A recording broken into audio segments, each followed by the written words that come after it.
যখন পুরীতে জগন্নাথ দেবের মন্দির হয় তখন কেবল মানুষ নয়, সকল দেবতা ও মুনি ঋষিরা ওই দিব্য দর্শন করতে আসেন।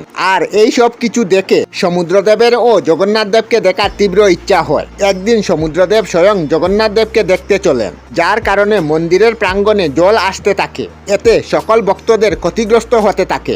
আর এই ঘটনাটি বারবার ঘটতে থাকে। যখন সকল ভক্ত ব্যাকুল হয়ে জগন্নাথ দেবকে প্রার্থনা করেন যাতে তাদের সকল সংকট থেকে মুক্তি পান, তখন জগন্নাথ দেব তার প্রিয় ভক্ত হনুমানকে আদেশ দেন সমুদ্রদেবকে নিয়ন্ত্রণ করতে। তখন হনুমানজি সমুদ্রদেবকে তার সীমা নিয়ন্ত্রণ করে পাহারা দিতে থাকেন। তখন সমুদ্রদেব একটি যুক্তি ভাবেন এবং বারবার হনুমানজিকে বলতে থাকেন, হনুমান, তুমি তো পরম ভক্ত, তোমার কি প্রভুর দর্শন করতে ইচ্ছা হয় না?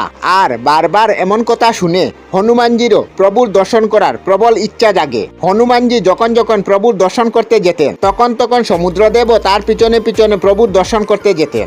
আর এটি বারবার সমস্যার সৃষ্টি করে। যখন ভক্তরা আবার প্রভুর কাছে আবেদন করে তখন প্রভু জগন্নাথ দেব সমুদ্রদেবের কাছে হনুমানজিকে সোনার শিকল পরিয়ে দেন যাতে মন্দিরে যেতে না পারেন। আর সমুদ্রদেবও তার সীমায় থাকেন। এই লীলা স্বরূপ আজও পুরীতে সমুদ্রের নিকটে বেরি হনুমান মন্দির স্থিত আছে। জয় হনুমান, জয় জগন্নাথ।